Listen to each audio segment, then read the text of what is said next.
अस्सलाम वालेकुम जनाब। भली करे आया जी आया नू बखैर रागले वशत के प्रोग्राम नया दिन के साथ मैं हूं सैयद फैसल करीम और मैं हूं महक असलम। तो जनाब बहुत बहुत बहुत ज़्यादा गुड मॉर्निंग आपको और नया दिन मुबारक हो। आज बहुत सारी नई खबरें होंगी, नई बातें होंगी, लेकिन एक वो चीज़ जिस पे हम बहुत पहले से बात करते आ रहे हैं, हमारा हमसाया मुल्क यानी अफ़गानिस्तान, जिसकी भलाई हम भी चाहते हैं और पूरे खित्ते के अमन के लिए यही बेहतर है कि जनाब उसकी भलाई कायम हो।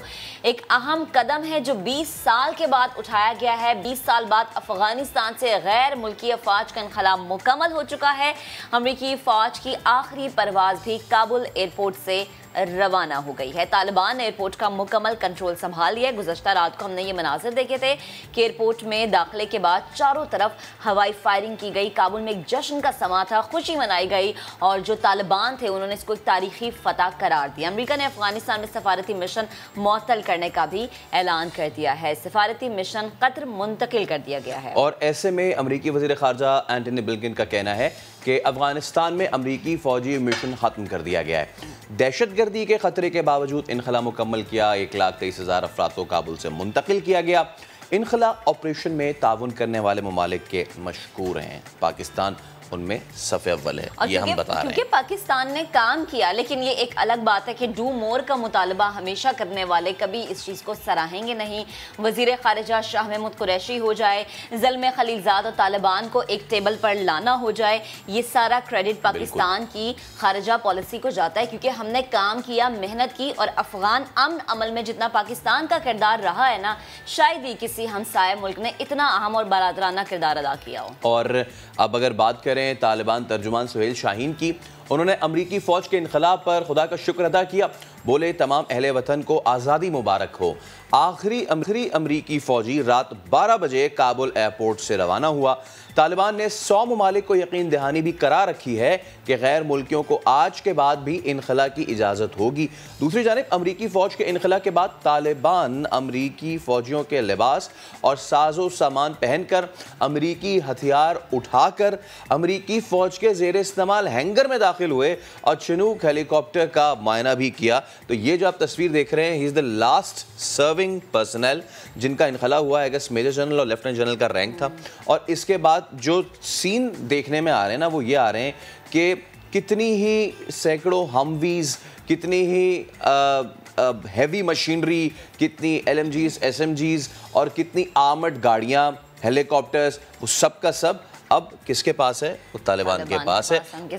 आयरनी ये है कि एक वक्त में ये उनके खिलाफ इस्तेमाल हो रहा था और आज वही इस चीज़ का मुआयना कर रहे हैं। अच्छा, वैसे वक्त बदलते देर नहीं लगती। वो पनागाहें जहाँ पर कभी हमने देखा था कि अफ़गानी खाना खाते थे, कल वहाँ पर अमेरिकी फ़ौजी खाना खा रहे थे। तो वक्त बदल जाता है, हालात बदल जाते हैं, जज्बात बदल जाते हैं। बस अल्लाह के लिए वक्त अच्छा रखे। आगे बढ़ते हैं।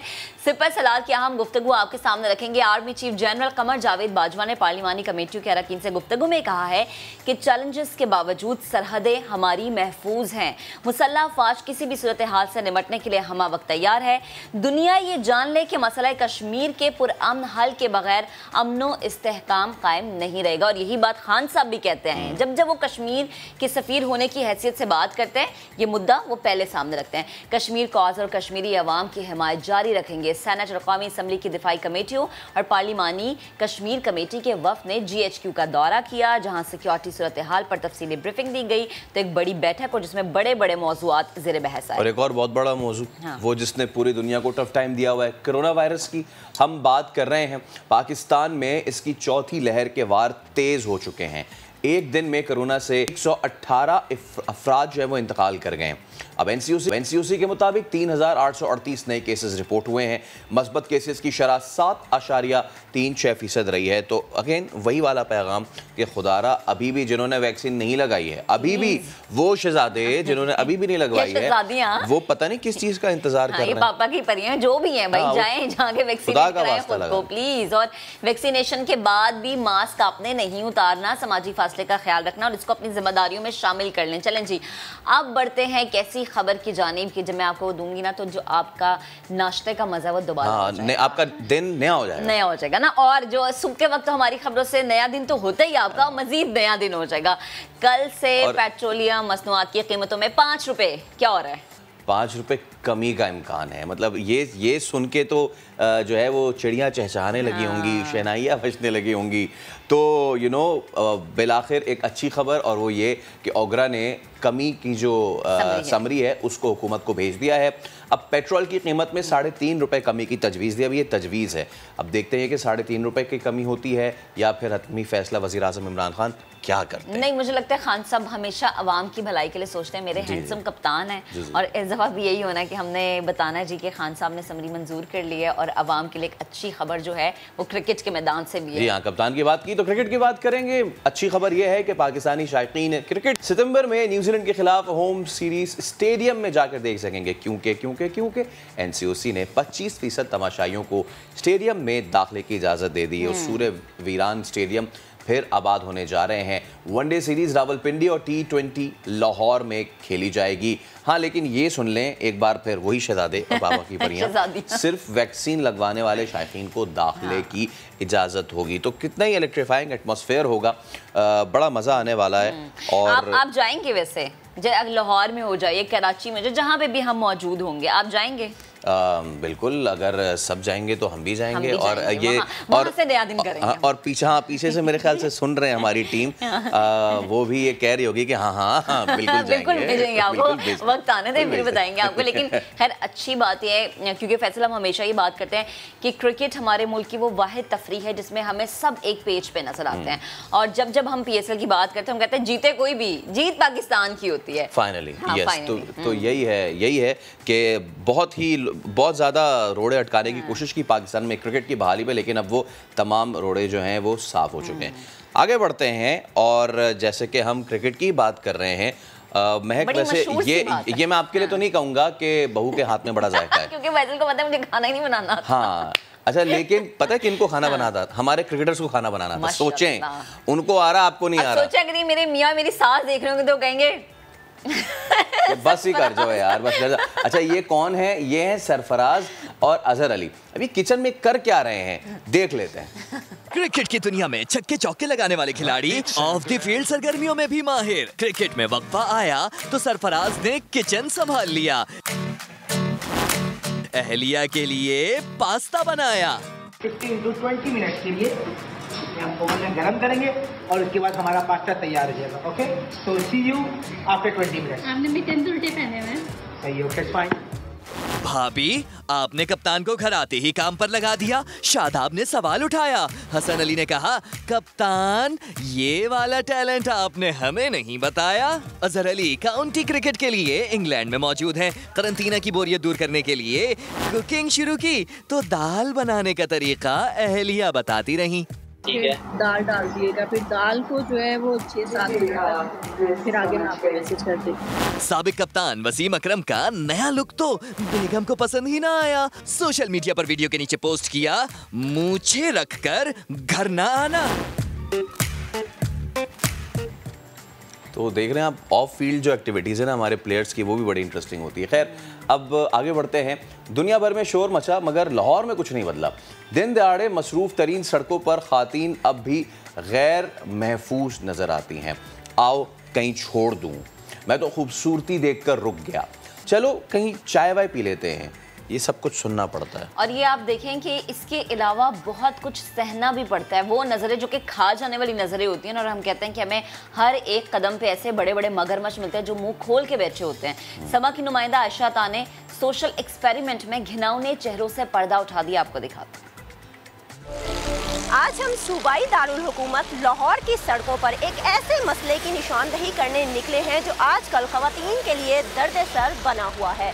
गाड़ी वाला हो, बाइक वाला हो या कोई हो पैदल, खवातीन को मुख्तलिफ ऑफर्स करवाई जाती हैं, यानी किसी न किसी तनाजुर में उन्हें हरासा करने की कोशिश की जाती है। इस बात में कितनी सच्चाई है, चलिए आज आपको दिखाते हैं।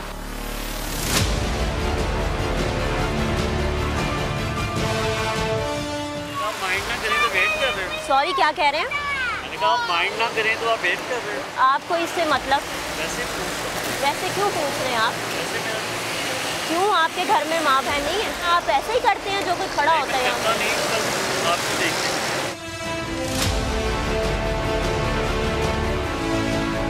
जी जी, क्या कह रहे हैं? आप यही समझना कि आप ऊपर वाली बाइक पे बैठ गए हो, अगर जाना तो मैं छोड़ देता हूँ। कहाँ चले लेके जाएंगे? जाना तो कहीं नहीं है, मैं आगे तक जा रहा हूँ, अगर आपने जाना तो मैं आपको छोड़ दूँ। नहीं मैंने नहीं जाना, आप आगे जा रहे थे, आप देख के रुक गए हैं। मैं तो खूबसूरती देख के रुकी। क्या? मैं तो आपको देख के रुकी। क्या? कहाँ लेके जाना? आपने कहाँ लेके जाना, आप पूछ रहे हो?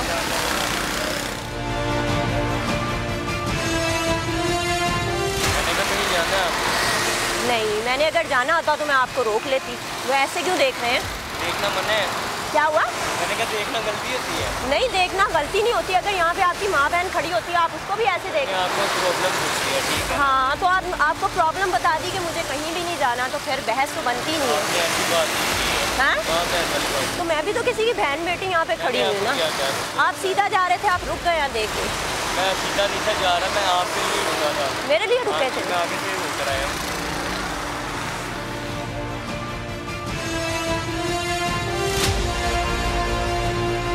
आप काफी देर से खड़े हुए हैं, मैंने कहा आपको लिफ्ट दे दूं। नहीं, मैंने कहीं भी नहीं जाना। बाय द वे आप लिफ्ट दे रहे हैं तो कहाँ लेके जाना आपने? अगर यहाँ पे आपकी बहन या बेटी खड़ी हुई होती तो आप उसको भी इसी तरह से लिफ्ट देते? नहीं, मैं काफ़ी देर से खड़ी हुई हूँ, तो इसका मतलब ये तो नहीं कि मैं किसी से लिफ्ट लेने के लिए खड़ी हुई हूँ। नहीं, मुझे आपकी हेल्प नहीं चाहिए, मैंने कहीं नहीं जाना है।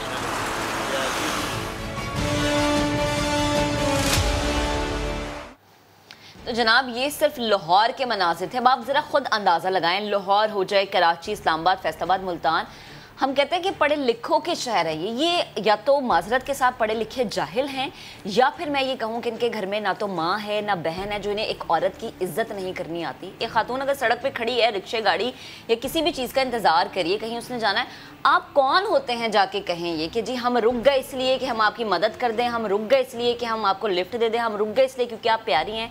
मुझे लगता है फैसल कि शायद ये जहनियत का मामला है या फिर आपकी तरबियत का, या फिर ये भी औरत की गलती है कि वो बाहर निकली है, उसे किसी काम से किसी बस पे चढ़ना है, कहीं एक जगह से दूसरी जगह जाना है। हमने इस तरह का सोशल एक्सपेरिमेंट बहुत देखे, तो हमारी नुमाइंदा आयशा था, सबसे पहले तो आपने बड़ा ज़बरदस्त काम किया है और उन्होंने सिर्फ एक चीज़ ये दिखाई, क्योंकि हमारे माशरे में ऐसी ख़ातीन हैं जिनके घर में, जैसे हमने अभी भी एक जो सैमा वाली स्टोरी की, ऐसी कई ख़ातीन हैं जिनके घर में न जाने क्या मजबूरी है, वो किन हालात के पेश नज़र सड़कों पे निकली हैं, वो एक नहीं दो जगह काम करके न जाने अपने माजूर बाप का, अपने मजबूर भाइयों का, अपनी माँ का पेट भर रही हैं, उनके लिए दवा लेकर जा रही हैं। ऐसे में ये लोग कि जिनके घर में ज़रूर माएँ भी होंगी, बहनें भी होंगी, लेकिन मसला यहाँ जहनियत का आता है, और वो ये कि मेरी माँ है, दूसरे की माँ नहीं है, मेरी बहन बहन है, लेकिन वो जो सड़क पे निकली है वो मेरे लिए एक आसान टारगेट है। इस नज़रिए को, इस जहनियत को तब्दील करने की बहुत ज़रूरत है। प्रोग्राम में एक वक्त हो रहा है ब्रेक का, ब्रेक के उस पर जब हाजिर होंगे तो हम मौज़ूआत पर गुफ्तगू करेंगे, हमारे साथ ही रहिएगा।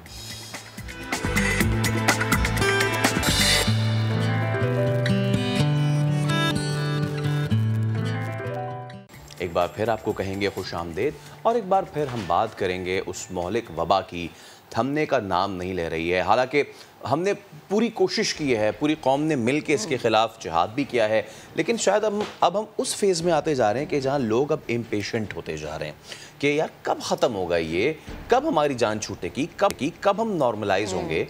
मुल्क में गुज़िश्ता 24 घंटे के दौरान जो फिगर्स हैं ना, वो फिर मज़ीद स्टैगरिंग है, ऊपर जा रहे हैं। हाँ, 118 अफराद इंतकाल कर गए हैं। NCOC के मुताबिक 3838 नई कोरोना केसेस रिपोर्ट हो रहे हैं। मस्बत केसेस की शरह 7.36% रही है और मुल्क भर में वैक्सीनेशन का अमल भी तेज़ हो चुका है। National and command operation centre पहले ही बैरून मुल्क जाने वालों को बूस्टर यानी कोरोना की तीसरी खुराक लगाने की इजाज़त भी दे चुका है। अब डेवलपमेंट ये भी हुई है ना कि अब जो स्टूडेंट्स हैं उन्हें भी वैक्सीनेशन लगेगी। ये जो पूरी सूरत हाल है जो हमने बयान की है, इस पर बात करने के लिए हमें ज्वाइन किया है पार्लिमानी सेक्रेटरी बराए सेहत नौशीन हामिद साहिबा ने। नौशीन साहिबा बेहद शुक्रिया वक्त देने के लिए, गुड मॉर्निंग। जो बात हम करें कोविड के हवाले से, इब्तिदा में मैं यही आपसे पूछना चाहूँगी कि चौथी लहर जो है ख़तरनाक और तेज़ी से जो है पंजे गाड़ती हुई हमें नज़र आ रही है। एक दिन में अमवात जो हैं 118 तक पहुँच गई हैं, तमाम सूरत हाल को मद्देनज़र रखते हुए आपको क्या लगता है कि हम उस पॉइंट पे आ गए हैं कि सूरत हाल आउट ऑफ कंट्रोल दोबारा से होती हुई नज़र आ रही है, मज़ीद इक़दामात लेने की ज़रूरत पड़ सकती है? जी बिल्कुल, इस वक्त सिचुएशन काफ़ी तशवीशनाक है, क्योंकि इस वक्त जो हमारे एक्टिव केसेस की तादाद है वो हमारी जो फर्स्ट वेव में जुलाई में जो पीक हम जिसको टच किया था कि एक्टिव केसेस आज के दिन में हमारे 93,000 से ज़्यादा एक्टिव केसेस मौजूद है, जो कि जुलाई 2020 के बाद सबसे बड़ा नंबर है। यानी सेकंड और थर्ड जो पीक्स थी हम वेव्स थी उनको भी हम एक्सीड कर चुके हैं। तो ऐसे में देखिए ऑप्शंस तो सारी टेबल के ऊपर होती हैं और किसी वक्त कोई बड़ा अनाउंसमेंट भी हो सकती है, मगर अभी फ़िलहाल गवर्नमेंट जिन पॉलिसीज़ पे काम कर रही है वो यही है कि वो जो SOPs की इम्प्लीमेंटेशन है और जो हदायत जारी की हैं वो पहले 31 अगस्त तक थी, अब उनका टाइम ड्यूरेशन बढ़ा के उनको मिड सितंबर तक 2 वीक्स के लिए बढ़ा दिया गया है। और उसके अंदर ये तमाम चीज़ें हैं जो मार्केट्स के लिए थी, जो शादी हॉल्स के लिए थी, डाइनिंग हॉल्स के लिए थी, तालीमी इदारों के लिए 50% अटेंडेंस और फुल वैक्सीनेशन, तो ये तमाम चीज़ें जो हैं ये इनका लिमिट बढ़ा दी गई है कि ये अभी 15 सितंबर तक इसको बढ़ाया है और 13 सितंबर को फिर इजलास होगा जिसके अंदर ये सारी सिचुएशन देख के फैसला होगा कि ये पाबंदियाँ मज़ीद सख्त करनी है या रिलैक्स करनी है। और तरफ जो है वो हुकूमत की कोशिश है कि हम अपनी वैक्सीनेशन को तेज़ से तेज़ करें, क्योंकि जब तक हम अपनी एक ख़ास तादाद की पॉपुलेशन को वैक्सीनेट नहीं कर लेते इसका फैलाव रोकना जो है वो मुमकिन नहीं है। और दूसरा तरीका जो है, जो फर्स्ट लाइन ऑफ डिफेंस हमारी है, वो मास्क का इस्तेमाल है और SOPs पे इम्प्लीमेंटेशन, जिसमें अनफॉर्चुनेटली आप भी और हम सब देखते हैं कि मास्क की जो कंप्लायंस है वो 1% के करीब है, इससे ज़्यादा लोग मास्क इस्तेमाल नहीं कर रहे। यही बात मैं अगले सवाल में भी यही बात मेरी पेनहा थी नौशीन साहिबा कि हमने स्मार्ट लॉकडाउन, माइक्रो लॉकडाउन सब कुछ करके दे दिया, गालिबन अब माइक्रोस्कोप लॉकडाउन रह गया लगाने के लिए। हमारे यहाँ आम जो रवैया है ना वो भी यही है कि बुखार हुआ कोई घरेलू टोटका कर लिया, कोई और चीज़ हो गई घरेलू टोटका कर लिया। ये बात है हमारे रवैयों की, और जब तक रवैये तब्दील नहीं होंगे मिन हैसुल कौम सेहत की तरफ हमारी हालत गालिबन शायद यही रहेगी, कोरोना के हवाले से भी और दीगर बीमारियों के हवाले से भी। जी बिल्कुल, आप ठीक कह रहे हैं कि आइंदा आने वाले दिनों में ये वबा किस तरफ का रुख करती है इसका बिल्कुल डिपेंड करता है लोगों के रवैयों के ऊपर।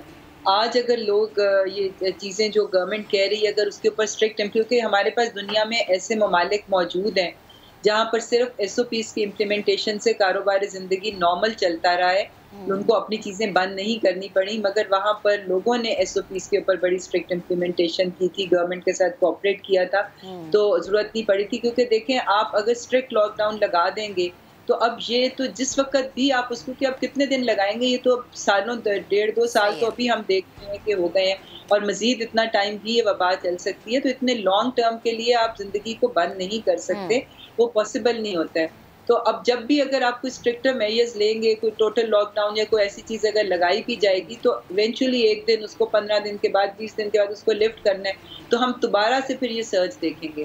तो इसलिए वो लॉन्ग टर्म सोल्यूशन नहीं है। लॉन्ग टर्म सोल्यूशन यही है कि हम वैक्सीनेशन को अपने इसी तेज़ी से करते जाएं और लोग जो है वो SOPs पे अमल दरामद करें। सही। अच्छा नौशीन साहिबा, एक और चीज़ के बारे में ज़रा रहनुमाई कीजिएगा। हम बात ये भी कर रहे थे कि स्टूडेंट्स को भी अब जो है वैक्सीनेशन लगेगी। सिंध में तो 9वीं से 12वीं जमात तक के बारे में कहा जा रहा है, ये बाकी सूबों की क्या सूरत हाल है और ये प्रोसेस किस तरह से होगा? बूस्टर जो है डोज वो लगेगी क्या है, किस तरह से ये जितना प्रोसेस है उसको मैनेज किया जाएगा? क्योंकि बच्चे जो हैं उनको एक तो वैक्सीन लगना ज़रूरी है क्योंकि ज़ाहिर है उनका बाहर आना जाना ज़्यादा होता है, फिर वो दोनों स्कूल कॉलेजेस वगैरह में बैठना होता है, और दूसरी बात ये कि इसको मैनेज करना शायद एक चैलेंज होगा हुकूमत वक्त के लिए। तो प्लीज़ बताएगा क्या प्लान तश्कील दिया गया है? जी देखिए, ये इस वक्त 2 वैक्सीन्स हैं पाकिस्तान में जो कि बच्चों के लिए अप्रूव्ड हैं। उनमें एक फाइज़र की वैक्सीन है और एक मॉडर्ना की वैक्सीन है। बाकी वैक्सीन्स का अभी बिलो 18 का अप्रूवल नहीं मिला, तो इसलिए हम फाइज़र से शुरू करेंगे और 17 साल से बड़ी उम्र के बच्चों को पहले इन द फर्स्ट फेज उनको लगेगी और उसके बाद फिर हम ग्रेजुअली 16 साल और फिर 15 साल के ऊपर आएंगे। तो ये बिल्कुल जिस तरह से पहले एज ग्रुप्स को हमने टारगेट किया और आहिस्ता आहिस्ता हम नीचे आए, इसी तरह बच्चों के लिए भी यही वाला प्रोसीजर फॉलो किया जाएगा। और जिस तरह हमें पता है कि हमारी यूथ पॉपुलेशन बहुत ज़्यादा है, तो अंडर 18 की एक बहुत बड़ी पॉपुलेशन है पाकिस्तान में, तो ये ज़ाहिर एक बहुत बड़ा चैलेंज है क्योंकि ये पॉपुलेशन तक पहुंचना और उनको लगाना, मगर बहरहाल हुकूमत ने अपनी हिकमत अमली वज़ा कर ली है और स्टूडेंट्स को, और ये 17 ईयर्स से इंशाल्लाह 1 सितंबर से शायद शुरू हो रहा है और उसके बाद हम ग्रेजुअली नीचे की एज ब्रैकेट्स की तरफ आते जाएंगे। ठीक है नौशीन साहबा, पिछले दिनों एक रिसर्च भी आई थी जिसमें बताया गया था यूरोपीय ममालिक में कि वो वायरस जो कि नौजवानों से उनके बुज़ुर्गों में मुंतकिल होता है वो ज़्यादा डेडली होता है। ऐसे में अब क्योंकि हम तो पूरी कौम को ही ये दरख्वास्त कर रहे हैं, अबलाग कर रहे हैं कि जी खुदा के वास्ते वैक्सीन लगवा लें, SOPs का ख्याल रखें। अब जो हमारे बच्चे हैं जो कि 17 साल से ज़्यादा उम्र के हैं, अब उन पे भी बड़ी भारी जिम्मेदारी आयद हो जाती है इस रिसर्च को सुनने के बाद कि हो सकता है कि आप इतने ज़्यादा वल्नरेबल ना हों, लेकिन अगर तो आपके वायरस कैरी करते हैं अपने किसी भी तरीके से और वो ट्रांसमिट होता है आपके एल्डरली में, तो वो ज़्यादा नुकसानदेह है, तो उनको भी बताना बड़ा ज़रूरी है। जी बिल्कुल, देखिए बच्चे अक्सर जो है वो एसिम्प्टोमेटिक होते हैं, उनके अंदर सिम्टम्स इतने होते नहीं हैं, बाज़ में तो बिल्कुल भी नहीं होते हैं और बाज़ में तो बड़े माइल्ड से सिम्टम्स होते हैं, तो इसलिए पता नहीं चलता, वो कैरियर्स होते हैं। और ज़ाहिर है कि जब वो घर में आते हैं तो बुज़ुर्गों के साथ उनका इंटरेक्शन होता है और इस तरह घरों के अंदर जो है ये गो कि हमने बुज़ुर्गों को घरों से निकलने से रोका होता है और हम उनको घरों के अंदर महफूज रखा होता है, मगर ये बच्चे जो हैं ये चूँकि कैरियर्स होते हैं और अक्सर इनमें साइलेंट कैरियर्स होते हैं, तो डेफिनेटली ये होता है। तो इसलिए मैं समझती हूँ कि अब स्कूल्स खुले हैं, वहाँ पर भी बच्चों को इस चीज़ की आगाही देनी चाहिए कि वो बड़ों के पास जाएं तो अपना मास्क का, जो लोग बच्चे घर से निकल रहे हैं घर जाएं तो वो मास्क इस्तेमाल करें और बड़ों से ज़रा थोड़ा सा डिस्टेंस रखें, और अगर उनके पास उनके कमरे में जाना भी पड़ता है तो मास्क का इस्तेमाल करें। और वो थोड़ा अर्सा जो हमारा एक रवाज है कि घर जाके बड़ों को हक करना, उनको मिलना, तो वो हम थोड़े दिन बच्चों को समझाएं कि हमें इन चीज़ों को अवॉइड करना होगा। अच्छा नौशीन साहिबा, एक और चीज़ जिससे मुतालिक रहनुमाई कीजिएगा मुझ समेत पूरी आवाम की, कि बच्चों की रजिस्ट्रेशन होगी कैसे? इसका जी देखिए वो बच्चों का वे फॉर्म्स तो तकरीबन सभी के होते हैं, मतलब इसके लिए डेफिनेटली मैकेनिज़्म जो है वो तो वज़ा किया ही जा रहा है, और रजिस्ट्रेशन तो उनकी फैमिली की जो होती है, फैमिली ट्री, उसके अंदर बच्चों के पास रजिस्ट्रेशन नंबर होता है, क्योंकि बे फॉर्म जो होते हैं उसमें उनको नंबर एलोकेट किया गया होता है, तो डेफिनेटली उस बे फॉर्म को यूटिलाइज किया जाएगा और उनका इस तरह से डाटा जो है वो एंटर हो जाएगा। सही है, ठीक है, thank you so much ma'am, हमेशा आप हमारे लिए वक्त निकालती हैं और भी है ये, हम अपने लोगों को ये बताएं, बावर कराएं, बार बार लगातार रोज़ाना। हो सकता है कि सुनने वालों के लिए भी अब ये गिरां गुजरने लगे कि जी रोज़ाना हम इसकी बात कर रहे हैं, रोज़ाना एक ही बात हो रही है, लेकिन बात यह है कि ये हकीकत है, कोरोना एक हकीकत है और इससे आप जितना मुंह चुराएंगे उतना ही नुकसान उठाएंगे। अब आगे बढ़ते हैं, जब मुंह चुराने की बात हो रही है तो ज़रा उनकी भी बात कर लेते हैं जिन्होंने मेहनत से बिल्कुल भी मुंह नहीं चुराया और इतनी मेहनत की कि अब वो पाकिस्तान का सर फ़ख्र से बुलंद कर रहे हैं। बिल्कुल, हम बात करें ख्वाजा सरा कम्युनिटी की, जो कि मुल्क का नाम रोशन करने में इंतहाई पेश हमें नजर आते हैं। पाकिस्तान से ताल्लुक़ रखने वाली ट्रांसजेंडर जन्नत अली ने कोपेनहेगन में होने वाली ह्यूमन राइट्स कॉन्फ्रेंस में शिरकत की और पाकिस्तान में ट्रांसजेंडर कम्युनिटी के मसाइल और उनके हल से मुताल्लिक हुकूमती इक़दामात को दुनिया के सामने रखा है। जन्नत अली पाकिस्तान में सबसे ज़्यादा पढ़ी लिखी ट्रांस वुमन हैं, जिन्होंने 2 मुख्तलिफ मज़ामीन में मास्टर्स भी किया है और एक गोल्ड मेडलिस्ट भी हैं। फैसल, बैनुल अक़वामी कॉन्फ्रेंस में शिरकत पर मज़ीद बात करने के लिए जन्नत ने हमें ज्वाइन किया। जन्नत, सबसे पहले तो अस्सलाम वालेकुम, बहुत शुक्रिया नया दिन को वक्त देने के लिए। ये बताइए मतलब हम आपसे सारी बात करेंगे, सब कुछ करेंगे, लेकिन ये बताएं यार कोपेनहेगन कैसा है देखने में, कैसा लगा आपको वहाँ रहकर और ऐसी खूबसूरत जगह पे पाकिस्तान को रिप्रेजेंट करके? अस्सलाम वालेकुम, एक तो आपकी आवाज़ बहुत कम आ रही है और मैं थोड़ा सा सुन सकती हूँ कि आपने पूछा कोपेनहेगन कैसा है, Denmark. So I been there thrice, और जब मैं फर्स्ट टाइम गई थी आज से 5 साल पहले, तो मैंने प्रॉमिस किया था कि मैं अपने मुल्क में भी कुछ ऐसा करूँगी, मतलब ह्यूमन राइट्स से रिलेटेड, आइडेंटिटी से रिलेटेड। तब यहाँ पर कानून नहीं था, लेकिन अब अल्हम्दुलिल्लाह 2018 में हमारे सारे एक्टिविस्ट और I was luckily the part of steering committee के हमने मिलके ये बिल पेश किया और अब फेडरल में कानून है और अब इंशाल्लाह पंजाब में कुछ दिनों में पेश होने जा रहा है। तो Copenhagen is like inspiration for me and it's a very beautiful place where we can see equal rights and but still there are a lot of challenges in a lot of part of the world. तो कोई भी दुनिया, अभी आपको पता है, कोई भी कोना ऐसा नहीं जो मुकम्मल है, हर जगह चैलेंजेस तो हैं। बिल्कुल, और जो चैलेंजेस से निपटता है बड़े अच्छे तरीके से फेस करता है और फिर वही होता है जिसका नाम भी बनता है। अच्छा, मुझे जन्नत ये भी बताएं कि आप पाकिस्तान का नाम माशाल्लाह से रोशन कर रही हैं, बैनुल अक़वामी सतह पर पाकिस्तान की नुमाइंदगी भी कर रही हैं। कुछ इस कॉन्फ्रेंस से मुताल्लिक भी बताएगा जिसमें आपने शिरकत की है, किन किन मौज़ूआत पर बहस की गई, बात की गई? सबसे पहले तो मैं पाकिस्तान को बहुत ज़्यादा मुबारकबाद देना चाहती हूँ कि this was the first time someone on human rights conference which was a global and biggest international human rights conference. So I was not only me, I was the face of Pakistan and voice of all community members who never got this opportunity.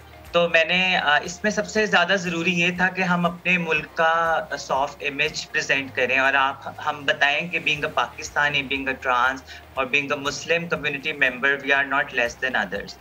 Having very scarce resources, बहुत कम resources होते हुए भी हमने कुछ ऐसी चीज़ें की हैं दुनिया में जो कि बहुत सारे ममालिक में, जिस तरह अमेरिका में भी वो कानून नहीं है जो हमने पास किया पाकिस्तान में।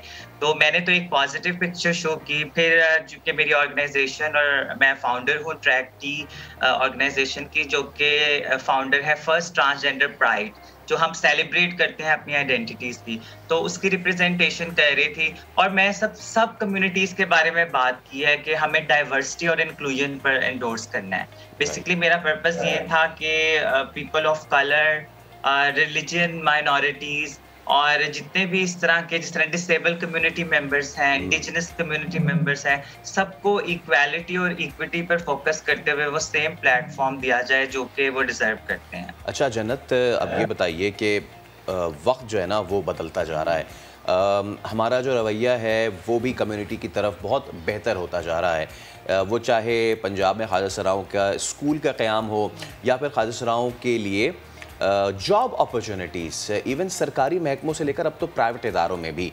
तो आने वाले वक्त में कैसे देखती हैं आप, मज़ीद अपॉर्चुनिटीज़ देखती हैं और मज़ीद क्या इक़दामात लेने चाहिए वो भी बताइए। मुझे बहुत मुश्किल हो रहा है आपको सुनने में। आपने पूछा अपॉर्चुनिटीज़ मज़ीद क्या होनी चाहिए? बिल्कुल बिल्कुल जी। अगर आप इसका वॉल्यूम अपनी साइड से थोड़ा सा ऊपर कर दें तो ज़्यादा मेरे लिए आसानी हो जाएगी। मैं आपको ये बताना चाहती हूँ कि सबसे इम्पॉर्टेंट बात ये होती है कि आप, बहुत सारे कम्युनिटी मेंबर्स ऐसे हैं जिनको हर चीज़ ऑफर नहीं की जाती, लेकिन हमें हर चीज़ ट्रे पर रखकर ऑफर नहीं की गई। हमें बहुत सारी जगहों पर अपनी स्पेस क्लेम करनी पड़ी, अपना हक छीनना पड़ा, फिर जाके हमें अपॉर्चुनिटीज़ मिली। अनफॉर्चुनेटली मैं अभी भी अपनी स्टेट को यही बात कहना चाहूँगी कि फॉर एग्जाम्पल अगर 100 लोग हैं, उनमें से अगर आप एक को अपॉर्चुनिटी दे रहे हैं, ठीक है, it's a very good gesture, but please think about rest of people. हमें सिर्फ मतलब इसको as a fashion, as a publicity नहीं दिखाना, हमने सबकी ज़िंदगी आसान बनानी है।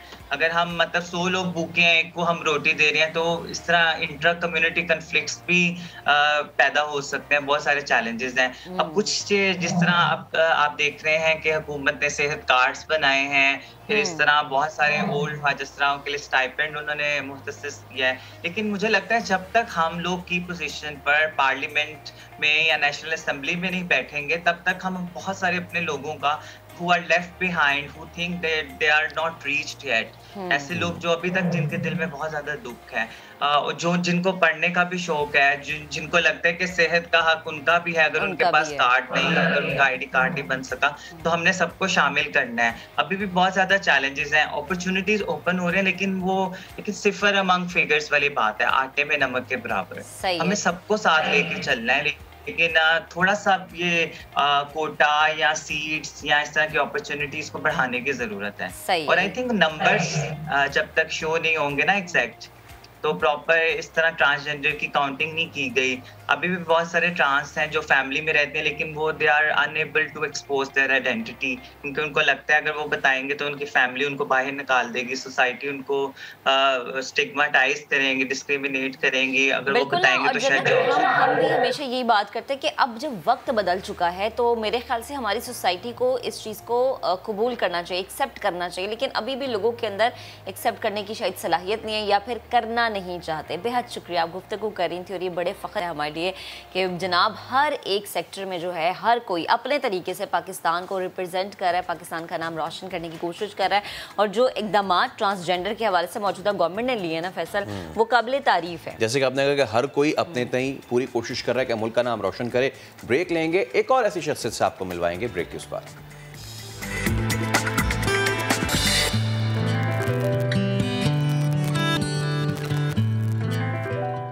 वेलकम बैक जनाब। अब आपको बताएं कि मुश्किलात का मर्दाना वार मुकाबला करने वाली शाजिया मतीन पाकिस्तान की वो वाहिद एक्सपोर्टर हैं जिनका शुमार मुल्क के बड़े बरामद कुनंदगान में होता है। शाजिया 7 बरस से, यानी जो 7 ईयर्स की थी, हैं ऐसा ही होगा ना? हाँ, पिछले 7 बरस। अच्छा जी, गुज़श्ता 7 बरस से सब्जी और फलों की एक्सपोर्ट के कारोबार से मुंसलिक है और उन्हें ये जो कामयाबी है किसी ट्रे में सजा कर नहीं दी गई है, बल्कि उन्होंने ये बड़ी मुश्किल से सफ़र तय किया है। सफ़र कैसा रहा, क्या क्या मुश्किलात थी, शयान सलीम की रिपोर्ट में हम आपको दिखाते हैं।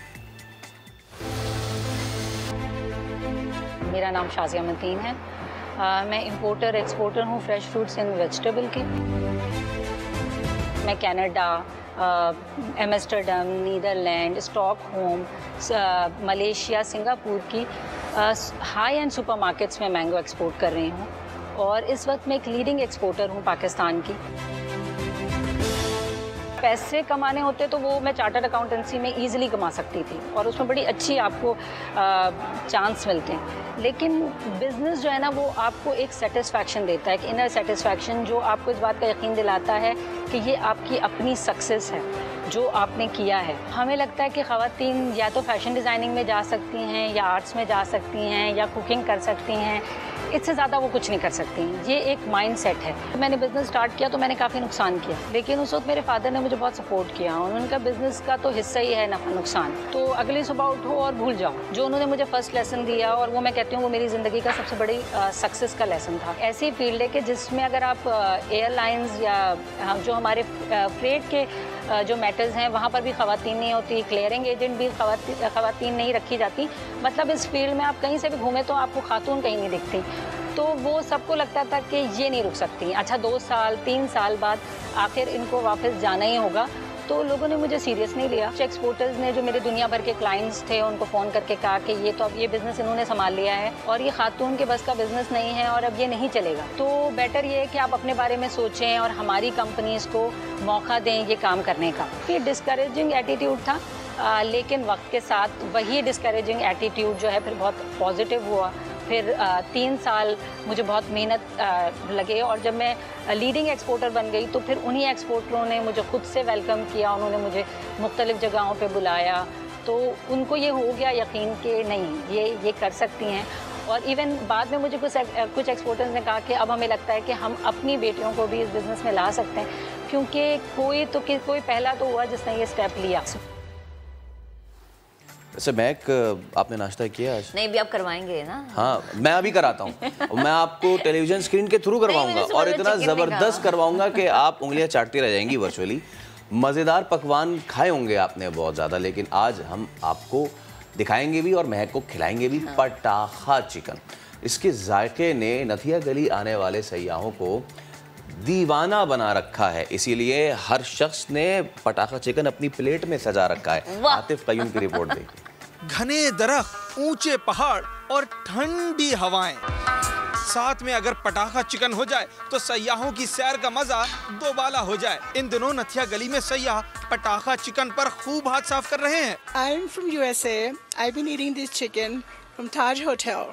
This is world's best chicken ever. 30 साल से ज्यादा अरसा हो गया मैं ये रोस्ट यानी पटाखा रोस्ट खाने आ रहा हूँ। इस पटाखा रोस्ट को जरूर खाइएगा, ना सिर्फ आपकी सर्दी को ख़त्म करेगा लेकिन दुनिया का बेहतरीन टेस्ट भी आपको देगा, यकीनी तौर के ऊपर। यहाँ पर बहुत अच्छा इन्वायरमेंट है और पटाखा चिकन भी बहुत अच्छा है, बहुत स्पाइसी है लेकिन बहुत अच्छा है। होटल मालिकान कहते हैं गुज़िश्ता 50 साल से सयाहों के लिए ये खास डिश तैयार कर रहे हैं। ये हमारे ग्रैंडफादर ने शुरू किया था, उसके बाद करते करते इसको 50 साल पूरे हो गए हैं। हमारा पटाखा रोस्ट देसी किस्म का होता है, इसमें देसी चीज़ें लगती है, हमारे मसाले होते हैं, लहसुन होती है, अदरक होती है, दड़ा मिर्च होती है। इसको लगा के कम से कम हम आधा घंटा इसको फ्रीज करते हैं, उसके बाद ये हम पेश करते हैं आगे। घुड़सवारी, सेल्फीज और मजेदार पकवान नथिया गली आने वालों की छुट्टियों को यादगार बना देता है। आतिफ कयूम, समा, नथिया गली। अगली बार नथिया गली जाएं तो पटाखा चिकन पे हाथ जरूर साफ करें। और कैसा महसूस कर रही हैं आप ये देख के? और भूख लगी? यम्मी, और भूख लग रही है। ब्रेक लेते हैं, ब्रेक में मैं अपना बिस्किट खा लूंगी, ब्रेक के बाद वापस आएंगे, हमारे साथ रहिएगा।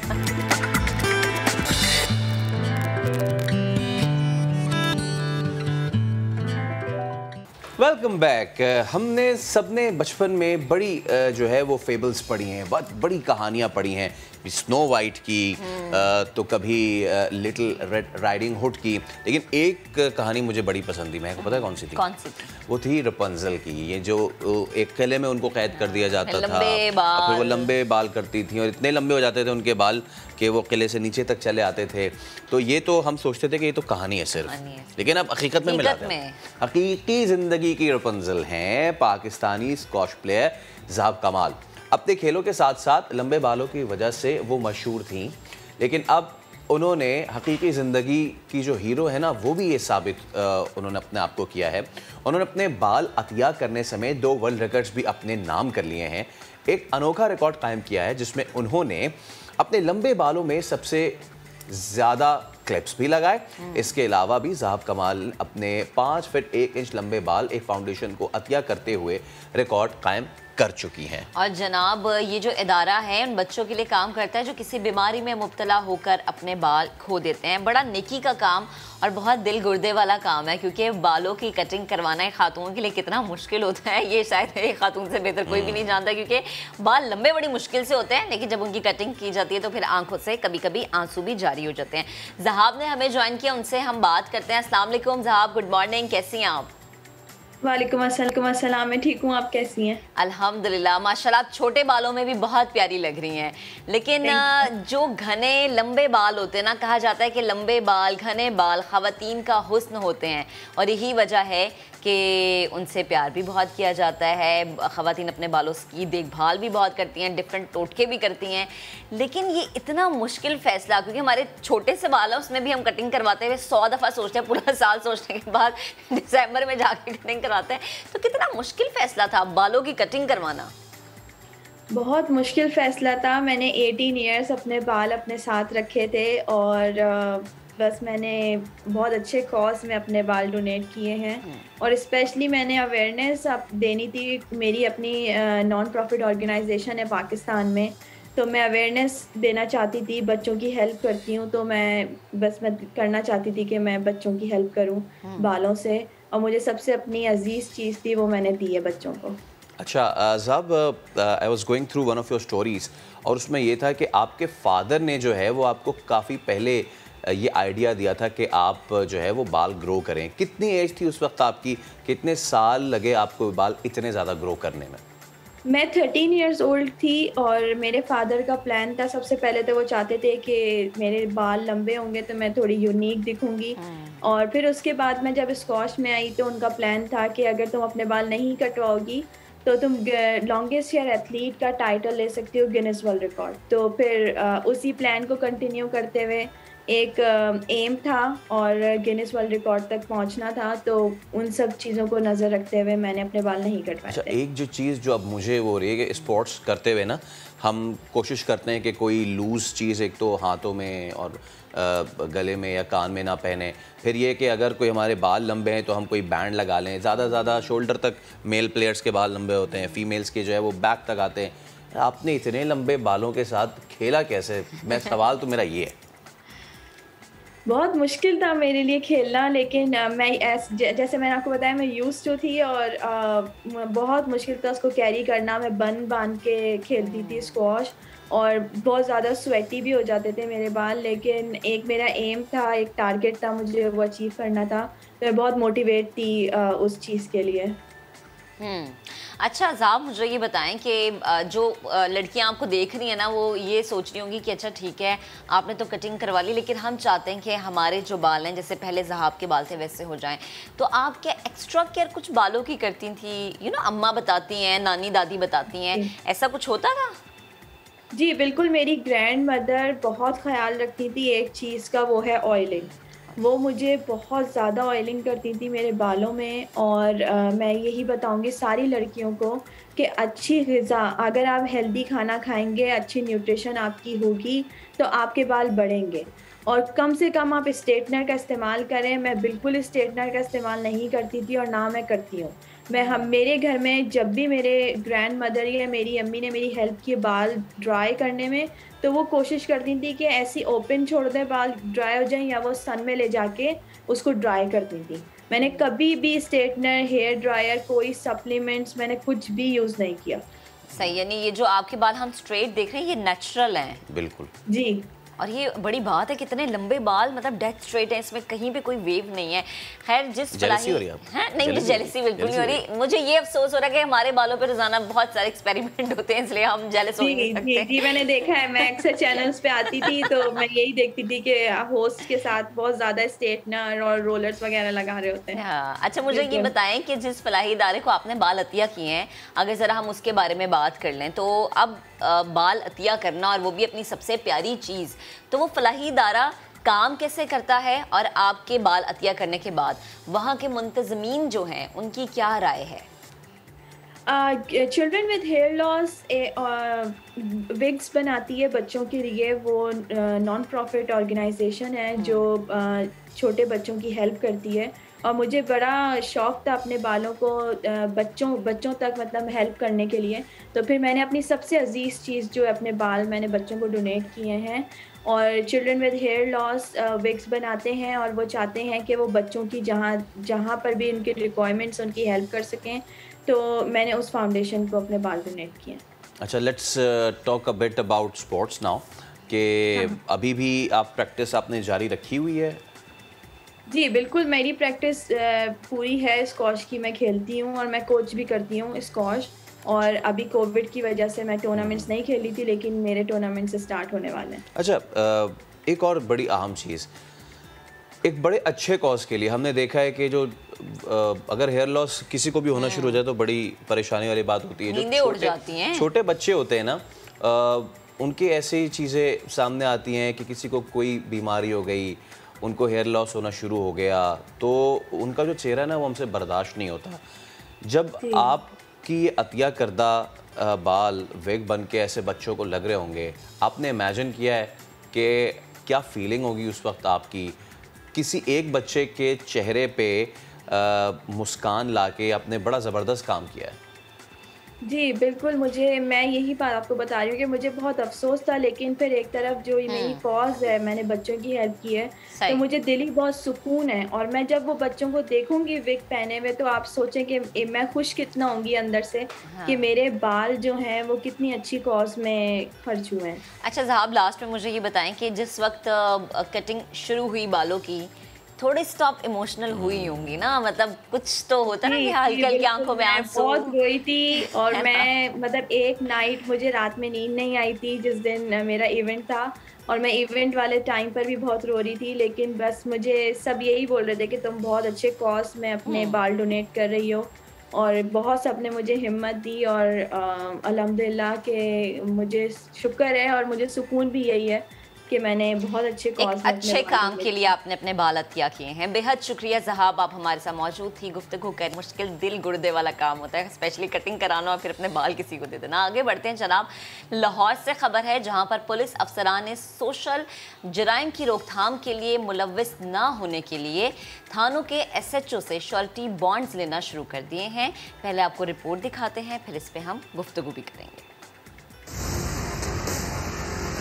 लाहौर पुलिस की तरफ से अनोखा श्योरिटी बॉन्ड, जिसमें इलाके में ना अमन व अमान पर जोर दिया गया, ना कानून की हुक्मरानी और कारकर्दगी पर सवाल किया गया, ना ही उनसे पूछा गया कि डकैतियां, चोरियां और जराइम को कम करने में उनका किरदार कैसा होना चाहिए।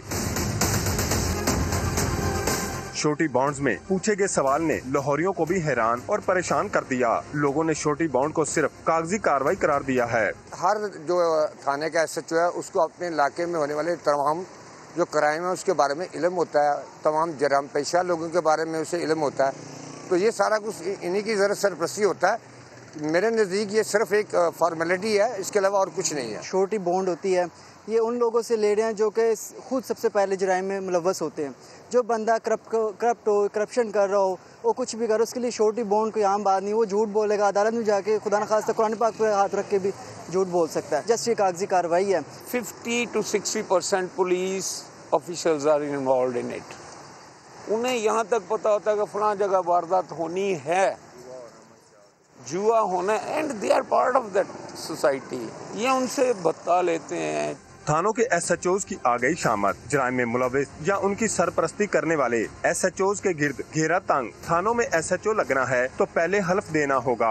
अपने इलाके में सोशल क्राइम, जुआ, मंशियात, कहबा खाना नहीं चलने देंगे और ना ही SHO की इमा पर जराइम होंगे। अगर ये साबित हो जाए कि मैं सोशल क्राइम में किसी तरह भी मुलव्वस हूँ तो मुझे मुकदमे में चालान किया जाए। जो महकमाना कार्रवाई बनती है की जाए।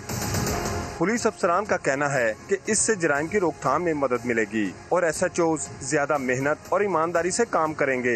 कुछ थानों के हवाले से मुतल्लिका SP ने ज़रूरी समझा कि सर्टिफिकेट्स लिए जाएं।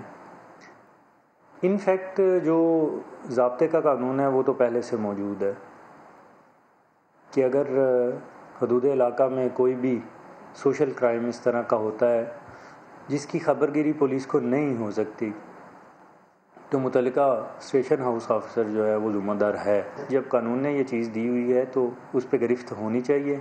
जहाँ तक एफिडेविट का ताल्लुक है वो याददाश्त के हवाले से तो उसकी इम्पोर्टेंस है, कानूनी मुहासबे के हवाले से वो कोई नई तब्दीली नहीं है। हलफनामों पर थानों के SHOs के न सिर्फ दस्तखत होंगे बल्कि इन शोरटी बॉन्ड्स पर मुतल्लिका थानों की मोहर भी सख्त होगी। कैमरामैन अजहर इकबाल के साथ रियाज अहमद, समा, लाहौर। बहुत ही इंटरेस्टिंग सा ये इक़दाम है। इस पे इम्प्लीमेंटेशन कैसी होगी और लीगैलिटी इसकी कितनी ज़्यादा है, कितना ज़्यादा इसको फॉलो किया जाएगा, इसी पर मज़ीद बात करने के लिए हमें ज्वाइन किया है SSP ऑपरेशंस लाहौर वक़ार अहमद कुरैशी ने। वक़ार साहब, सबसे पहले अस्सलाम वालेकुम, बहुत शुक्रिया वक्त देने के लिए। अवाम की आपने राय भी सुनी। अवाम के लिए वो यही कहते हैं कि जी ये तो, और ये शायद आपका मोराल भी इससे थोड़ा सा उसको धचका लगता होगा उन जवानों के लिए जो सारा दिन गर्मी में, धूप में, बारिश में ड्यूटी दे रहे होते हैं। जब ये सुनने को मिलता है अवाम की तरफ से कि यार ये तो पुलिस की सरपरस्ती में हो रहा होता है, तो इससे जो है ना बड़ी मोराल भी थोड़ा सा डाउन होता है। तो अवाम को समझाने के लिए आसान अल्फाज में बताएं कि श्योरिटी बॉन्ड्स के पीछे फार्मूला क्या है और इससे उनका ये जो एक माइंड में चीज़ है ना वो कैसे इसका असर ज़ायल होगा। बिस्मिल्लाहिर्रहमानिर्रहीम, अस्सलाम वालेकुम, बहुत शुक्रिया। बेसिकली श्योरिटी बॉन्ड का हासिल करना ये थ्रू आउट इनवेरिएबली सारे पुलिस स्टेशंस में नहीं है। ये महज उन पुलिस स्टेशन में कंसर्न्ड SP ने किया है जहां उसने ज़रूरी समझा कि इधर काफ़ी जो है ना प्रोलिफिक टाइप के ये एक्टिविटी होती है और उसमें ज़रूरी नहीं कि पुलिस ऑफिसर्स शरीक हों और नॉर्मली नहीं होते। ये क्राइम है, एक सोशल क्राइम है, उसमें कम्युनिटी जो है उसके बैड एलिमेंट्स इसमें मुलव्विस होते हैं। पुलिस बिल्कुल मुलव्विस नहीं होती। एट इंस्टेंसेस जहाँ कोई पुलिस में से मुलव्विस हो उसको सज़ा मिल जाती है या वो ज़ाहिर हो जाए तो उस पर डिसिप्लिनरी कार्रवाई होती है। एक्चुअली श्योरिटी बॉन्ड के पीछे ये मकसद होता है कि मोटिवेट और परसुएड किया जाए जो पुलिस ऑफिसर्स उस इलाके में तैनात हैं कि वो अपनी पूरी एफर्ट करें कि कोई ऐसा सोशल क्राइम का कॉर्नर जो है वो उनकी नज़र से दूर ना रहे। तो जब ये इनसे श्योरिटी मांगी जाती है तो वो और ज़्यादा मेहनत से उसको तलाश करते हैं, कम्युनिटी में सर्च करते हैं, आउटरीच करते हैं और इस चीज़ को यकीनी बनाते हैं कि उनकी नज़र से कोई भी ऐसा सोशल क्राइम ना हो जो दूर रह सके। तो इस तरह इसके सद्देबाब के लिए इंतहाई एक अच्छा तरीका है ये। सही। अच्छा वक़ार साहब, जिस तरह से हम देख रहे हैं कि स्पेशली पंजाब और लाहौर की अगर मैं बात करूं तो जिस तरह से छीना झपटी के केसेस बढ़ जाते हैं, लूट मार के केसेस गुज़श्ता दिनों में बहुत ज़्यादा रिपोर्ट हुए, तो आवाम का एक पुलिस पे जो एतमाद है ना वो डगमगा सा गया। तो इस इक़दाम से, ये जो इक़दाम उठाए जा रहे हैं, इससे क्या पुलिस की कारकर्दगी में जो बेहतरी आएगी वो तो आपने बयान की, लेकिन आवाम का जो एतमाद है वो वापस बहाल होगा, उस एतमाद में मज़ीद इजाफा हो पाएगा? देखें, जो क्राइम है बेसिकली उसका कॉज पुलिस नहीं है, उसका कॉज सोशल फैक्टर्स हैं, इकोनॉमिक फैक्टर्स हैं और जो दूसरे डिफरेंट सोसाइटल इश्यूज़ हैं, उसकी वजह से क्राइम जो है ना वो बढ़ता है।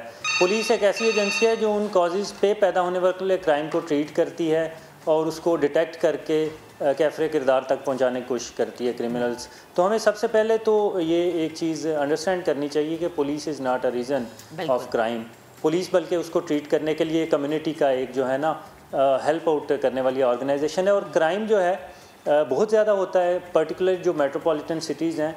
अगर आप कंपेयर करें लाहौर को लंदन के साथ कंपेयर कर रहे हैं, न्यूयॉर्क के साथ कंपेयर कर लें, मुंबई के साथ, दिल्ली के साथ, शिकागो के साथ कंपेयर कर लें, तो आप हैरान होंगी मेरे ये स्टैटिस्टिक्स देखते हुए कि लाहौर में बहुत कम क्राइम है as compare to these metropolitan cities. और इसको क्योंकि बहुत ज़्यादा उजागर किया जाता है, फोकस किया जाता है हमारी सोसाइटी में, इस वजह से लगता है कि बहुत ज़्यादा क्राइम है। पुलिस के जो मौजूदा वसाइल हैं उनमें 100% हम कोशिश करते हैं कि इसको ट्रीट किया जाए। हमारा जस्टिस सिस्टम भी पूरी एफर्ट के साथ इसको करता है। तो आई होप कि with the passage of time जो वसाइल बढ़ेंगे, HR में रिसोर्स बढ़ेंगे, हमारे टेक्नोलॉजिकल रिसोर्स बढ़ेंगे और सोसाइटी में पर्टिकुलरली इकनॉमिक और जो सोशल एक्टिविटी है वो प्रॉस्परस होगी तो क्राइम भी कम होगा इंशाल्लाह। वकार साहब, काविश पंजाब पुलिस की किसी से ढकी छुपी नहीं है। आपकी मौजूदगी का फ़ायदा उठाते हुए मीनार पाकिस्तान वाक़े से मुताल्लिक भी मैं जानना चाहूँगी, अगर प्लीज़ आप बता सकें कि ताज़ा तरीन अपडेट्स क्या, डेवलपमेंट्स क्या हुई हैं उस वाक़े में? उस वाक़े में जो है वो मेजॉरिटी जो उस लोग इन्वॉल्व थे वो पकड़े जा चुके हैं। वो इंशाल्लाह ताला उन्हें कानूनी दायरा-कार के अंदर रहते हुए सज़ा मिलेगी। उसकी सारी एविडेंस जो है इन्वेस्टिगेशन विंग जो है लाहौर पुलिस का, उसने बड़े अच्छे तरीके से पुट अप की हैं, ऑन रिकॉर्ड लाई हैं। और वो एक ऐसा भयानक इंसिडेंट है जो मेरे ख़्याल में सोसाइटी को दोबारा अपनी नॉर्म्स और जो सोशल चेस्टाइजमेंट के मेयर्स हैं उन पे सोचने पे मजबूर करता है कि हमें बीइंग ए सोसाइटी कैसे रिएक्ट करना चाहिए। तो एक बड़ा काला धब्बा है, हमें सारों को सोचना चाहिए। मगर इंशाल्लाह ताला जो उसमें मुलविस रहे हैं वो सारे मेजर कैरेक्टर्स पकड़े जा चुके हैं। इंशाल्लाह ताला कानून के तहत उन्हें सज़ा मिलेगी इंशाल्लाह। बेहद शुक्रिया वकार साहब, आप गुफ्तगू कर रहे थे और अच्छा इकदाम, बड़ा अच्छा काम पंजाब पुलिस कर रही है और अल्लाह करे इन इकदामात में कामयाबी भी हासिल हो। आगे बढ़ते जनाब, कराची से खबर है जिसका इलाका लियाकताबाद, जहाँ कत्ल होने वाला बरतरफ रेंजर्स अहलकार डकैत निकला है। SSP सेंट्रल के मुताबिक मकतूल इरफान के 2 साथियों को गिरफ्तार कर लिया गया है, जबकि तीसरे की तलाश अभी जारी है। तो आपको अपडेट कर रहे हैं हम खबर से मुताल्लिक। कराची का इलाका है लियाकताबाद, जहां पर फायरिंग का मामला और इससे मुताल्लिक डेवलपमेंट ये हुई है कि कत्ल होने वाला बरतरफ रेंजर्स अहलकार डकैत निकला है। SSP सेंट्रल के मुताबिक मकतूल इरफान के 2 साथियों को गिरफ्तार कर लिया गया है। शाहनवाज अली कादरी ने भी हमें ज्वाइन किया, उनसे बात करेंगे। जी शाहनवाज, बताएगा। देखिए, गुज़िश्ता रोज एक लियाकताबाद सुपरमार्केट में फायरिंग का वाकया पेश आया था, जिसमें एक इरफान नामी शहरी को 4 गोलियां मारी गई थी। इरफान के पास से रेंजर्स का कार्ड भी मिला था। SSP सेंट्रल ने ये दावा किया है कि जो इरफान है वो साबिक और बरतरफ रेंजर्स का एहलकार है और डकैतियों की वारदातों में मुलविस है। जो वाकया पेश आया है वो आपस में तनाज़े पर पेश आया है। ये आपस में डकैत लड़े हैं। हमजा नामी डकैत था जिसके इरफान से इख्तलाफात चल रहे थे। इन सब ने मिलकर एक लियाकताबाद के अंदर डकैती की वारदात पेश आया। बहुत शुक्रिया आपका। तो एक ब्रेक लेंगे, उसके बाद हाजिर होंगे तो मजीद अहम स्टोरीज आपके साथ शेयर करेंगे।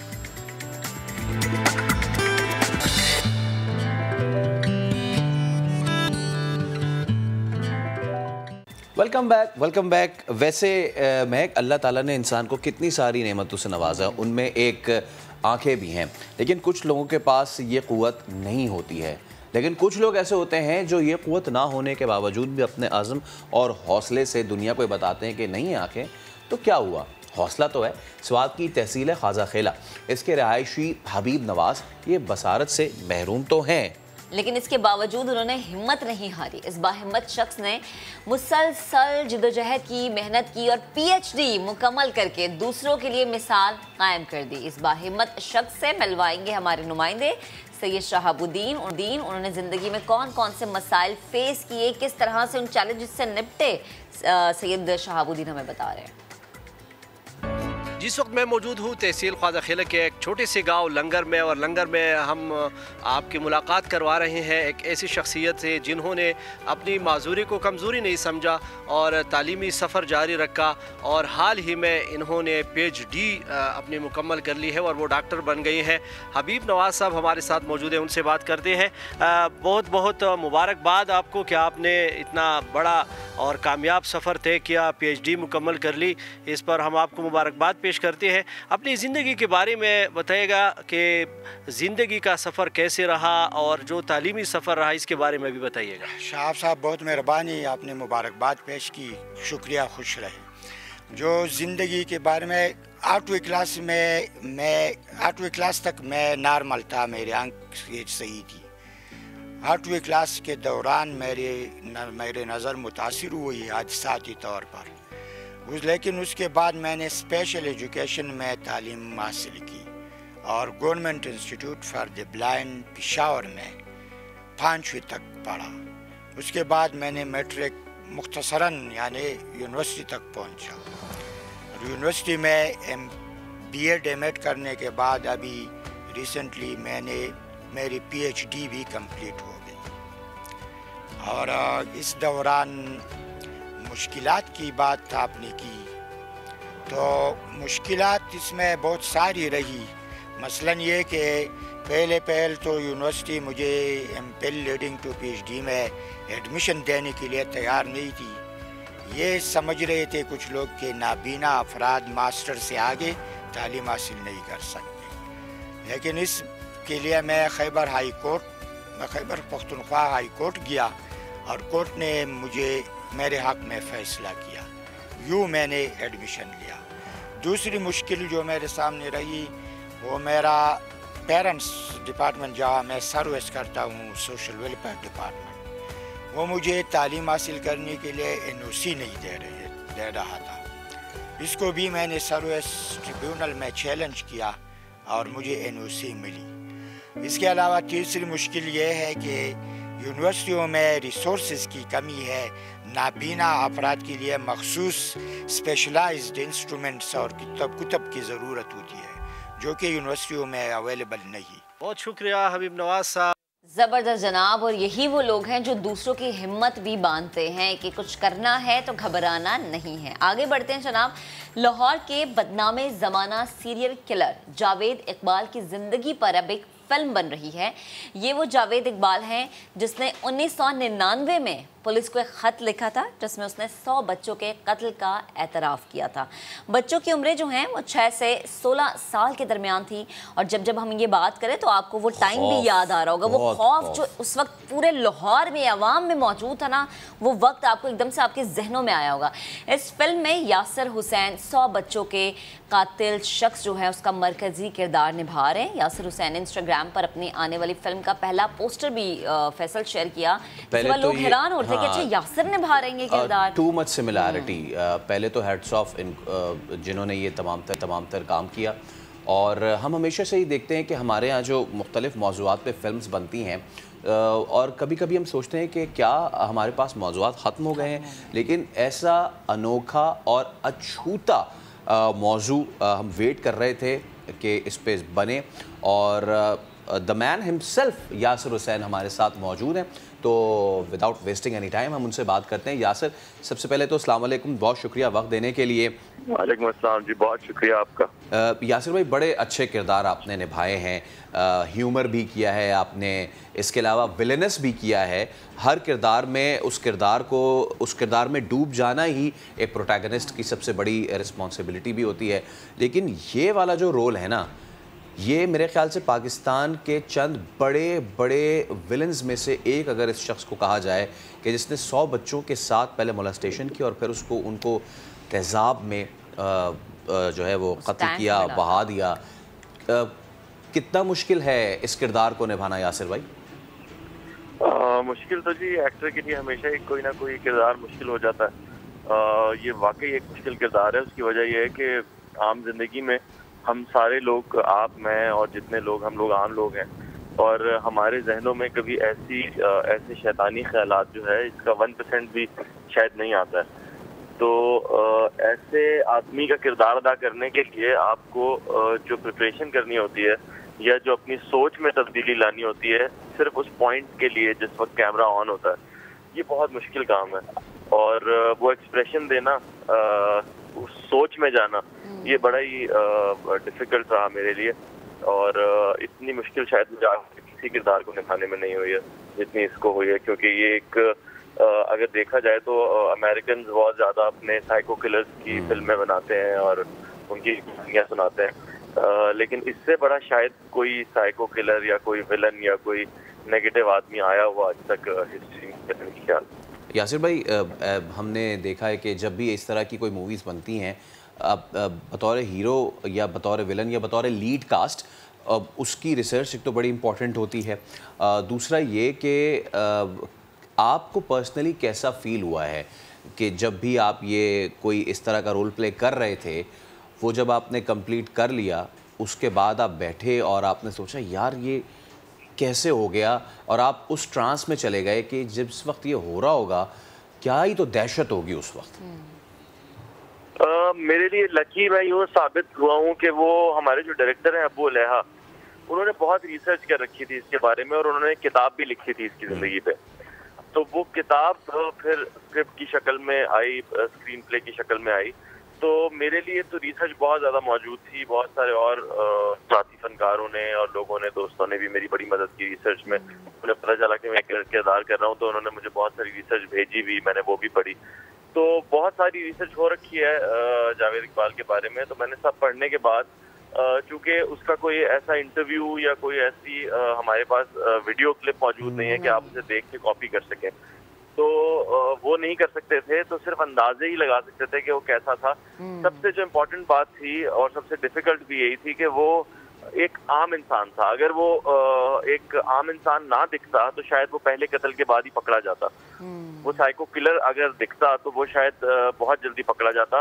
उसकी कामयाबी मैं कहूँगा कि वो 100 बच्चे मारने के बाद भी पकड़ा नहीं गया, बल्कि उसने खुद एतराफ जुर्म किया। तो उसकी वजह ये थी कि वो दिखने में एक बहुत आम इंसान था, एक बिल्कुल रोजमर्रा के आम इंसान जो आप देखते हैं वो वाला इंसान था। तो इस तरह के इंसान का दिखना और फिर उसका कॉन्फिडेंस ये वाला होना, तो वो उसको मिक्स करना बड़ा मुश्किल काम था।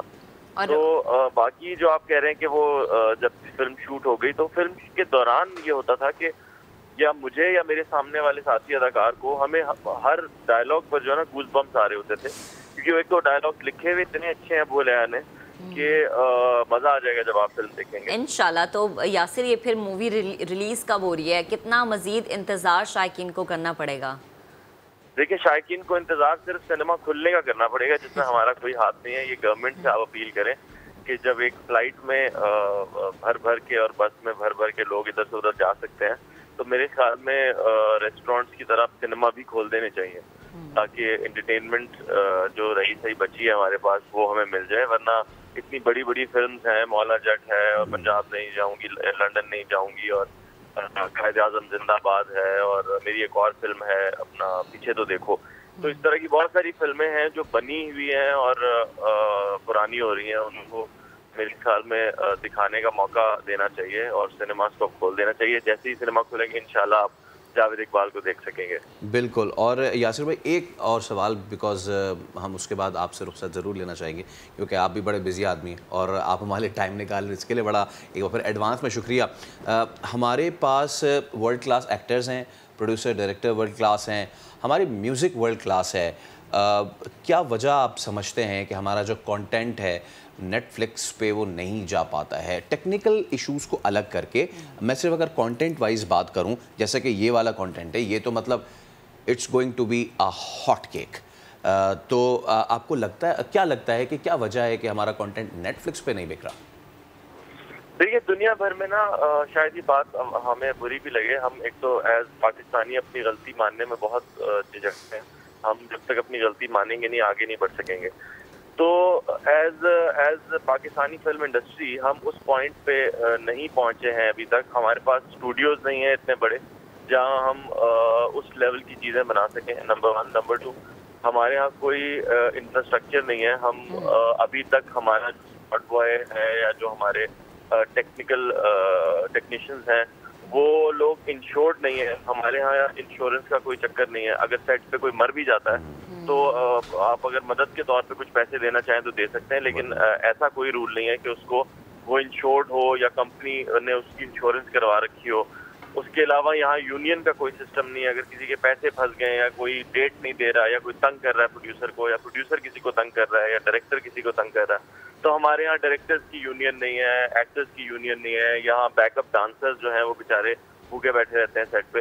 तो बहुत सारे ऐसे मसाइल होते हैं जो जिनकी यूनियंस जब होती हैं, और दुनिया भर में है, इंडिया हमारे साथ मुल्क है उसमें भी है, हर चीज़ की यूनियन है।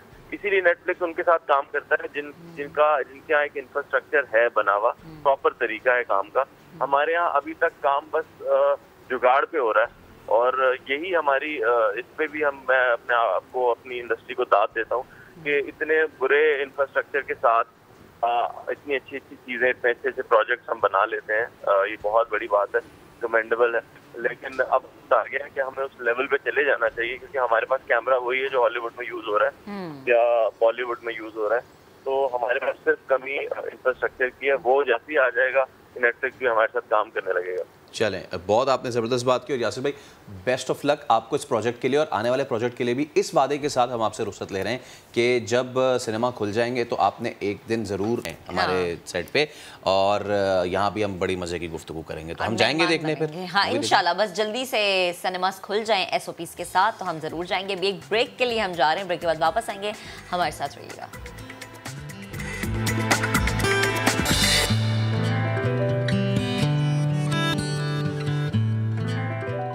कराची वालों की ये इतनी सी गुजारिश है, अल्लाह करा दे बारिश। कराची वाले इंतज़ार कर रहे हैं कि कब बादल आएंगे, कब वो बरसेंगे, कब हम पकोड़े खाएंगे, और कब सड़कें फिर डूब जाएंगी और फिर उन सड़कों पे चप्पू चलाएंगे। हाँ, और लेकिन आप वैसे भी पकोड़े खा सकते हैं, ज़रूरी नहीं कि बारिश हो तो आप पकोड़े खाएं। बिस्मिल्लाह करें फिर खत्म होने वाला है शो फिर। हाँ, इसके बाद पकोड़े खाएंगे। लेकिन अल्लाह करे बारिश, और ऐसी बारिश हो जो कि ये अब्र रहमत हमारे लिए जहमत ना बने, क्योंकि काम तो कुछ होता नहीं, सिर्फ दावे होते हैं। तो 1 सितंबर से बारिशों की पेशगोई की गई थी। सो लेट्स सी कि कल 1 सितंबर है और जनाब देखते हैं कि बारिश होती है या सितमगर साबित होता है। इसी पर बात करने के लिए हमें वेदरमैन जवाद मेमन ने ज्वाइन कर लिया। जवाद भाई अस्सलाम वालेकुम, गुड मॉर्निंग। सुबह के वक्त तो मौसम थोड़ा सा अच्छा होता ही है, लेकिन ये जो बारिश की बात हो रही है ना कि आज होगी कल होगी, 1 सितंबर का कह दिया गया है, तो बताइएगा कल पहली है, क्या कल बारिश होगी या नहीं? जी वालेकुम अस्सलाम है, गुड मॉर्निंग। बिल्कुल कराची के हवाले से कुछ इसी तरीके की प्रेडिक्शंस हैं कि 1 सितंबर से लेके 5 तारीख तक जो है वो एक मानसून का सिस्टम जो है वो सिंध को इफेक्ट कर रहा है, जिसमें कराची भी शामिल है। और कराची में भी उम्मीद यही है कि mostly light to moderate activities रहेंगी, लाइट टू मॉडरेट रेनफॉल हो सकती है। जबकि 3 और 4 तारीख को कराची के करीब जो है कुछ स्ट्रॉन्ग थंडरस्टॉर्म्स भी बनेंगे, तो वो भी उम्मीद है कि उसमें एक आधा अच्छा हैवी स्पेल भी हो सकता है। सही। और ये जो आप बारिशों की बात करें कि हल्की फुल्की कराची में बारिश होती है, हो सकती है, ये अगर वाली बात है या कराची वाले तैयारी कर लें फैसल समेत के ठीक है पकौड़ों शकौड़ों को सामान बेसन वेसन घर में मंगवा के रख लें? देखिए तैयारी तो ये है कि अगर कर ली जाए तो अच्छी बात है, क्योंकि बारिश होती है तो फिर ये आखिरी सीजन के दिन है जिसमें पकोड़े वगैरह जो है अब कराची वाले एंजॉय कर सकते हैं। लेकिन उम्मीद यही है कि काफ़ी बेहतर चांसेस हैं लाइट टू मॉडरेट एक्टिविटीज़ के, और 2 तारीख से लेके 4 तारीख तक जो है सिस्टम अपने पीक पर हो। सही। और जवाद भाई होता ही है ना कि जब कराची में बारिश होती है तो कराची के कुछ इलाके बारिश से महरूम रह जाते हैं। कुछ इलाकों में बहुत तेज़ बारिश होती है, कुछ इलाकों में होती नहीं है, कुछ इलाकों में हल्की फुल्की बूंदाबांदी होती है। तो ये जो अब आप सिस्टम बता रहे हैं, जैसे कराची में बारिश होगी या अल्लाह करे हो जाए, तो ये सिस्टम भी ऐसा ही होगा या पूरे कराची में खुल के ही बरसेगा? देखें ये अभी तक तो यही नज़र आ रहा है कि वाइड स्प्रेड जो है वो लाइट टू मॉडरेट रेनफॉल ही है, जबकि जो हैवी रेनफॉल के हवाले से यही है कि कराची के नॉर्थ ईस्ट यानी कि नूरियाबाद, DHA, बहरिया टाउन के आसपास जो है ये स्ट्रॉन्ग थंडर सेल्स बनते हैं। तो अगर ये शहर की तरफ मूव करते हैं तो गुलशन हदीद, गुलशन मेमार और ये जो हमारे आउटस्कर्ट्स के जो रीजन है यहाँ पर हैवी स्पेल हो सकता है। अब ये हैवी स्पेल की सारी डिपेंडेंसी होती है कि थंडर सेल कहाँ बनता है और कितनी इंटेंसिटी से बनता है। तो उम्मीद ये की जा रही है कि ओवरऑल तो शहर को काफ़ी बेहतर जो है वो लाइट टू मॉडरेट एक्टिविटीज़ मिलेंगी, जिसमें एक आधा जो है वो हैवी स्पेल भी जो है वो कराची के डिफरेंट एरियाज में हो सकता है। सही है। अच्छा, ये तो आपने 5 सितंबर तक का हमें बता देना। अगर हम पूरे सितंबर की बात करें तो पूरा महीना जो कल से शुरू हो रहा है कैसा रहेगा कराची वालों के लिए? गर्मी ज़्यादा होगी, हब्स का सामना रह सकता है, क्या मौसम होगा? देखिए, मौसम महक अब इसी तरीके से रहेगा, क्योंकि अब जो मानसून जो काफ़ी पिछले 1-1.5 महीने से हमारे यहाँ बहुत ज़्यादा स्लो डाउन चल रहा था, वो अब आहिस्ता आहिस्ता जो है दोबारा एक्टिव हो रहा है। और अब तक यही नज़र आ रहा है कि 15 से 20 सितंबर तक जो है वो बैक टू बैक सिस्टम्स आएंगे, स्पेशली सिंध के लिए जो है ये सिंध की तरफ मूव करेंगे, जिसमें कराची भी शामिल है। और अगर एक लॉन्ग रेंज फोरकास्ट की अगर हम बात करें तो 12 से 15 सितंबर में एक और ताकतवर स्पेल जो है वो आता हुआ नज़र आ रहा है। लेकिन चूंकि आपको पता है कि अभी 2 हफ्ते मौजूद हैं, तो हर आने वाले दिन के साथ चेंजेस आती रहती हैं, लेकिन उम्मीद इंशाल्लाह यही है जो ओवरऑल कंडीशंस हैं वो अब पिछले 1-1.5 महीने से काफ़ी ज़्यादा बेहतर होती नज़र आ रही है। ठीक है जवाद भाई, बेहद शुक्रिया। आप गुफ्तगू कर रहे थे हमारे साथ कराची के मौसम के हवाले से। मैं तो बड़ी एक्साइटेड हूँ, अल्लाह करे कल थोड़ी सी बारिश हो जाए, हल्की हो बारिश लेकिन मज़ेदार वाली हो जाए कि पकोड़े शकोड़े समोसे वगैरह हम खा लें। तो एडवांस में अगर आप मंगा रही हैं तो हम फिर इजाज़त देते हैं, जल्दी इजाज़त लेते हैं ताकि हम जो है वो पकोड़े खा सकें और आपको हम अपने सोशल मीडिया पर ज़रूर दिखाएंगे। अल्लाह हाफ़िज़।